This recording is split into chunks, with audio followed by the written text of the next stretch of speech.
Yang paling susah itu ketika jenazah itu dalam keadaan tidak utuh, which is kecelakaan atau mati bunuh diri. Halo, nama saya Gloria Elsa Hutasoid. Saya adalah perias jenazah gratis di Jakarta, founder dari Maraton Kebaikan.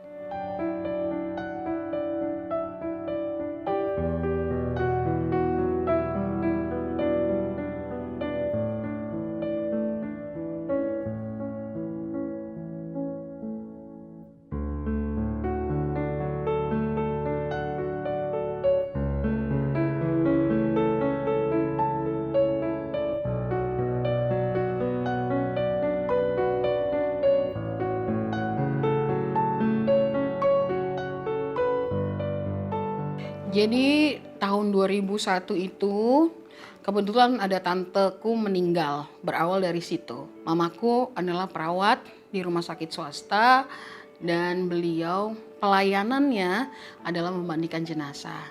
Nah, karena kebetulan tanteku itu adalah orang yang susah, akhirnya mama bilang, kakak mau nggak make upin tante terakhir kali gitu kan, supaya orang-orang di sekitar melihat dia layak. Akhirnya aku mencoba dengan make up seadanya dan kemampuan yang masih otodidak, karena kebetulan aku suka. Akhirnya aku merias beliau.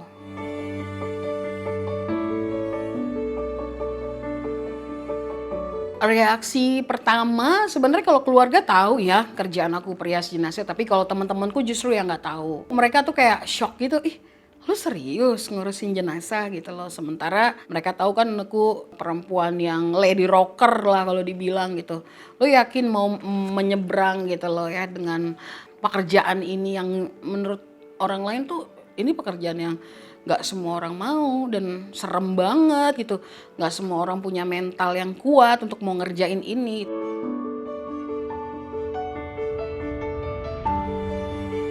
Tahun 2018 saat suamiku meninggal, itu kali pertama aku bernazar sama Tuhan. Pada saat kehilangan suamiku, itu rasanya benar-benar, wah gimana ya, aku bayar peti gimana, bayar orang yang mandiin jenazah gimana, bayar semuanya gimana. Ternyata banyak banget orang yang menolong saya pada saat itu. Kebetulan suami sakit-sakitan selama 2 tahun, gak punya uang. Dan saya melihat kasih dan kebaikan Tuhan saat suami saya meninggal. Di sebelah jenazah suami saya bilang, berjanji sama Tuhan, Tuhan kalau untuk urusan keluarga orang berduka cita, langkahku harus nomor 1 menolong mereka. Jadi saat itu aku mau mengembalikan kebaikan yang Tuhan kasih. Jadi ketakutan, kespukian gitu ya, dikelilingi dengan ya pekerjaan yang mengandung banyak resiko, penyakit juga gitu kan, dan harus dijalani. Dan sampai sekarang saya tidak pernah berhenti untuk menjadi perias jenazah.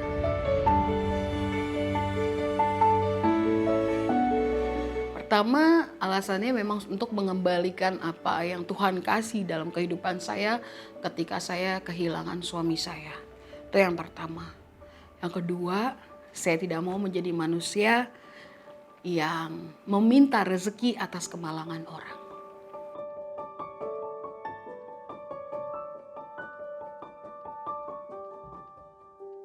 Sepanjang merias jenazah, yang paling memorable adalah ketika saya harus menuntaskan wasiat. Menurut aku itu tanggung jawab, karena melihat bagaimana mereka mempercayakan diri saya untuk yang terakhir kalinya, itu sangat menyentuh hati saya. Apalagi ketika membaca surat-surat wasiatnya mereka.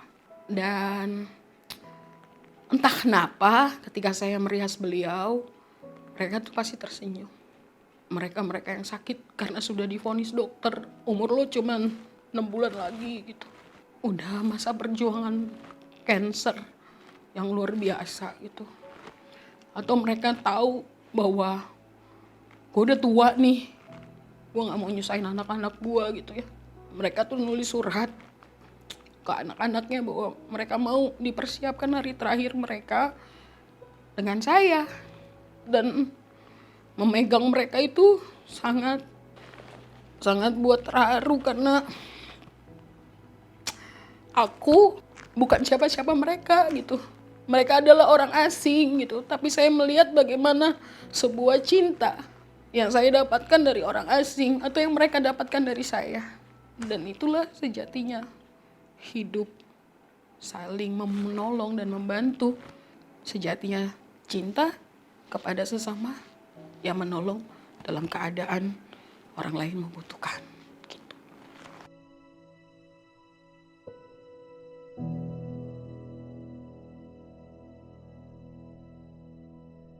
Kalau tantangan merias jenazah itu, yang paling susah itu ketika jenazah itu dalam keadaan tidak utuh, which is kecelakaan atau mati bunuh diri. Itu agak sedikit lebih susah karena kita harus memperbaiki muka yang sudah tidak utuh lagi. Memang saya dibantu dengan dokter forensik sudah pasti untuk menjahit luka di wajah segala macam, tapi saya tugasnya MUA itu mortician, perias jenazah itu adalah bagaimana kita bisa menutup lukanya itu dan membuat merias supaya keluarganya tidak begitu shock melihat si jenazah gitu lah. Dan pelayat-pelayat yang datang juga nggak terlalu serem ya untuk melihat itu bentuk muka si jenazah gitu. Ketika jenazah yang datang dari luar negeri ke Indonesia, which is udah mingguan di formalin gitu ya, baru sampai ke Jakarta, itu ngerias jenazahnya sangat sulit karena hampir semua metode kita teknik merias itu nggak akan bisa masuk karena struktur mukanya sudah keras, sudah tidak bisa di blending lagi segala macam. Makanya kenapa saya merias itu memakai lem khusus supaya foundation dan segala macamnya itu bisa ikut gitu loh.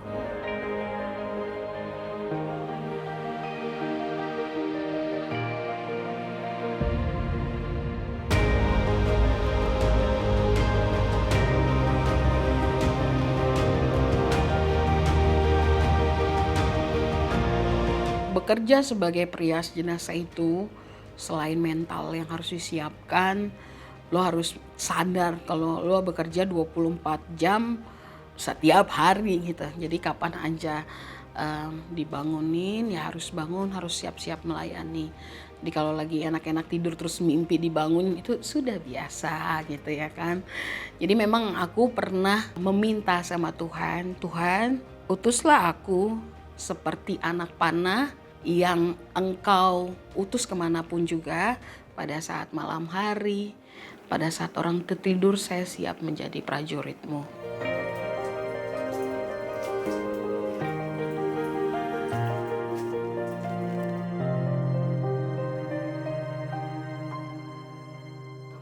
Sangat berdampak, sampai sekarang pun saya masih minum obat psikiater. Mental health-nya aku kena anxiety, udah pasti, panic attack. Mungkin karena udah hampir 20 tahunan lebih aku bekerja di tempat yang sunyi, itu dampaknya luar biasa sampai sometimes aku kayak lebih nyaman kerja sama orang meninggal daripada nongkrong sama orang hidup. Karena nggak tahu kenapa aku merasa kalau orang hidup itu bisa memberi kecewa, tapi orang meninggal tidak pernah bisa bikin kecewa. MUA, kalau kerja nggak sesuai dengan klien bisa dimaki-maki. Kalau saya bekerja tidak ada yang maki-maki saya, ya kan? Tapi kita harus bekerja dengan sesuai dengan jiwa. Kalau kita sudah sayangin pekerjaan ini, apapun tantangannya, apapun resikonya dan semuanya itu bisa teratasi karena kita melakukan dengan cinta.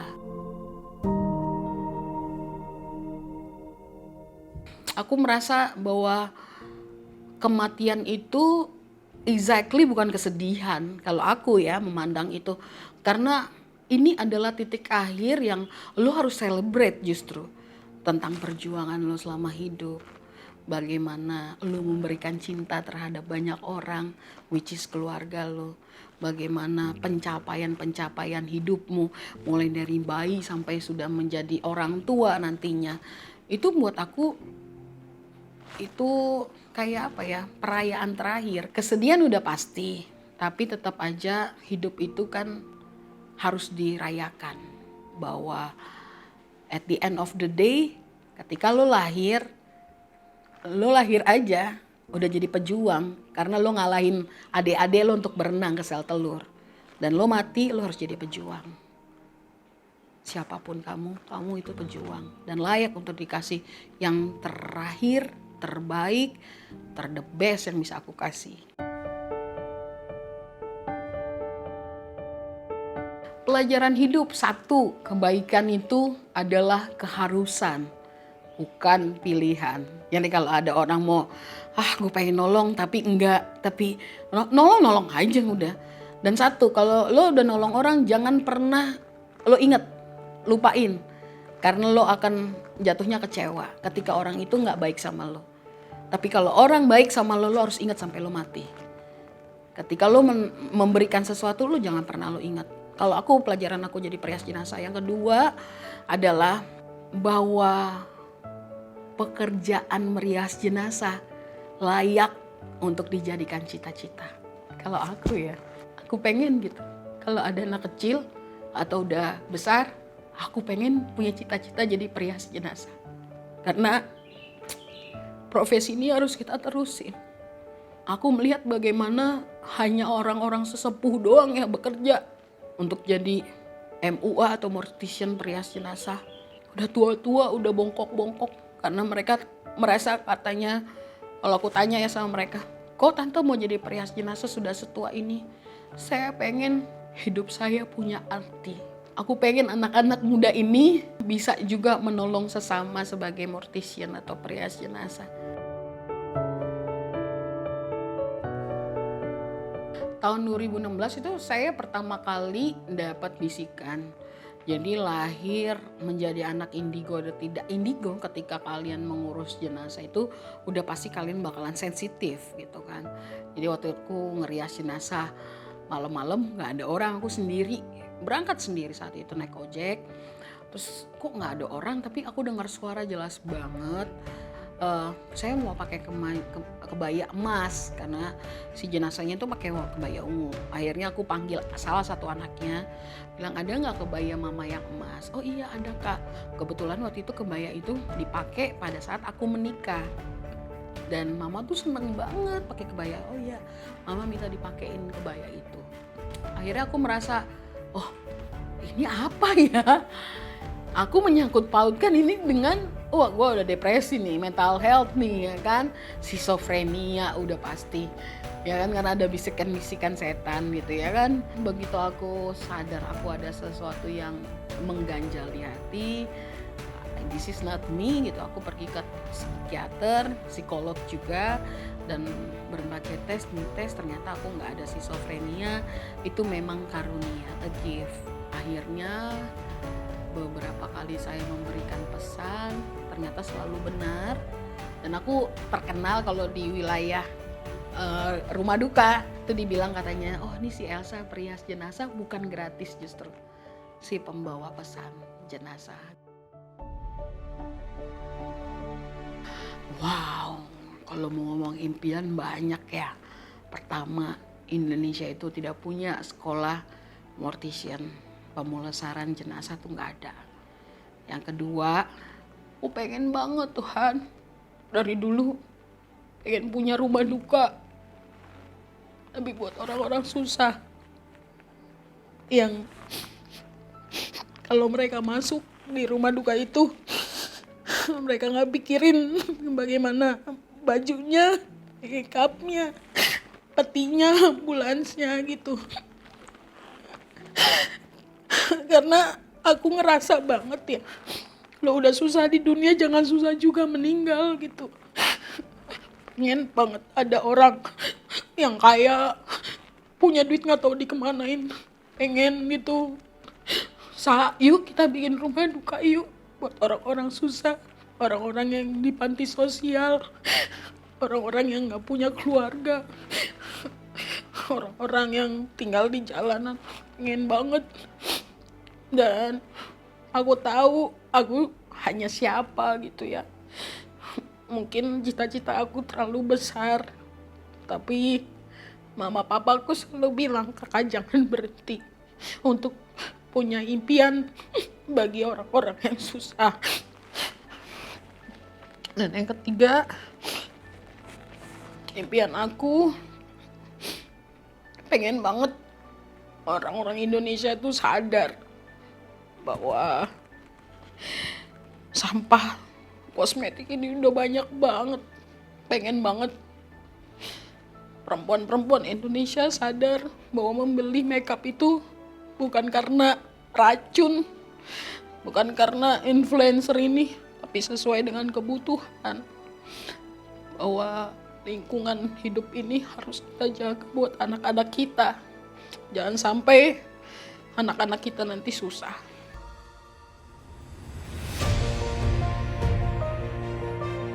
Mereka bilang perias jenazah itu tidak bisa menjadikan hidupmu kaya, berkecukupan, apalagi lo bekerja sebagai pelayan Tuhan. Tapi remember, kami yang bekerja, yang mengurus jenazah adalah orang-orang yang tidak akan pernah mampu kalian berikan terima kasih dari mulut kalian ketika kalian meninggal. Kebayang gak sih ketika lo meninggal ada yang ngurusin jenazah lo gak akan bisa bilang thank you dari mulut lo. Dan itu kita cuma pengen bisa dihargai dan peran kita tuh sangat penting.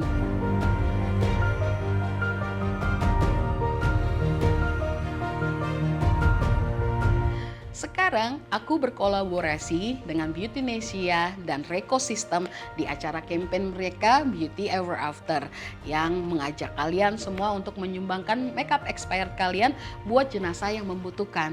Selain hal itu baik, kita juga bisa menjaga agar bumi kita bersih dan nyaman. Caranya, donasikan makeup expired kamu di beberapa lokasi yang sudah ditentukan. Untuk informasi lebih lanjut tentang campaign Beauty Ever After, kalian bisa cek di Instagram mereka @beautynesia.id.